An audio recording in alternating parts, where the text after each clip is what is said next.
Chapter 3. He decided he needed a stronger weapon, a larger bow. He thought of it as a war bow. He would need arrows tipped with some kind of sharpened head. He had been hunting with wood arrows with fire-hardened tips, but all they did was make a hole.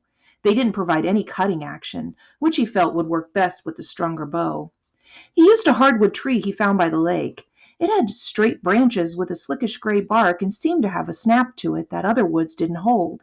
He spent one whole day cutting a long straight piece of wood and skinning and shaping it with the hunting knife and his hatchet into a bow shape slightly stronger than he was tall. He did not hurry, but kept at it with a steady pace, and by dark the bow was ready to dry.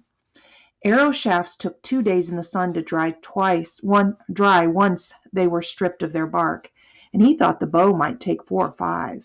He took time to cut another straight limb and shape another bow, working by firelight into the night. It wouldn't hurt to have 2 bows, and if one broke, he had a backup. He had not hunted for 3 days now, but had eaten well of foolbird and rabbit on his last hunt, and he took time to take 2 fish from the pool and cook them before going to sleep, boiling them into a fish soup, which he drank spooned, finger-pricked until bones were clean. That night it was cold, cold enough so that the sleeping bag felt almost delicious, and just as he closed his eyes it came to him.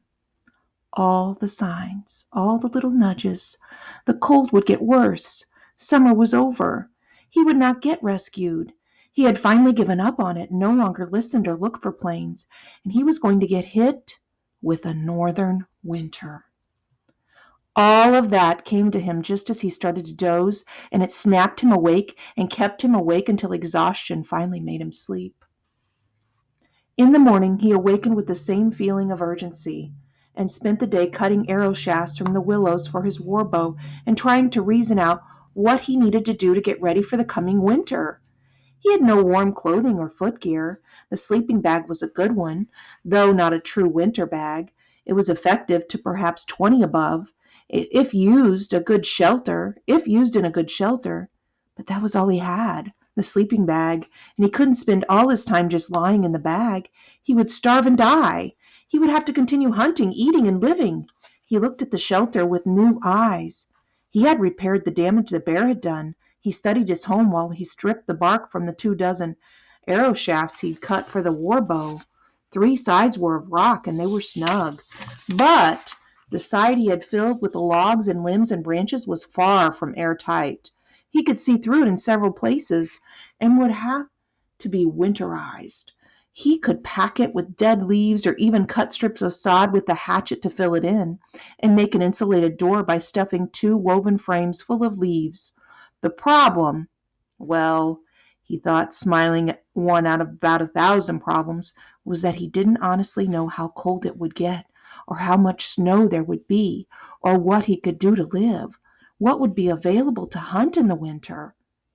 He knew some things migrated, but he wasn't sure which things, or even rabbits, if rabbits came out. Maybe they stayed inside brush piles or caves all winter and slept. Also, would he have to have a fire inside the shelter to stay warm? He shook his head and paused in scraping off the bark off one of the shafts to look across the lake. Too much to know for right now, too much to do. In the trees on the other side of the lake, the leaves were changing. They must have been doing it for a week or more, he thought. Why didn't I see it? And now that he noted it, he saw that many other areas the leaves were changing as well. Mostly gold, some shades of pink and red, scattered bits of color. And the sky over the lake was different as well. The soft summer clouds were gone, and where it was blue, it was a flat coppery blue where the clouds were coming. They were a slate gray. And they grew as he watched, not in the thunderheads as in the summer, towering and full of drama, but in almost ugly gray that was all one shade, and expanded from the north to cover the sky as if pushed by a large hand. Even as he watched, the patch of blue he had seen at first was gone, and all the sky was gray, and he could smell rain. Again, not the rain of summer, but a cooler, almost cold rain was coming, and it made him shiver, though it had not started yet. He went back to shaving on the arrow shafts, concentrating on the task at hand. Something else he had learned. Do what you can as you can. Trouble, problems will come no matter what you do, and you must respond as they come. We're going to stop there today, readers. Have a good day. Work hard.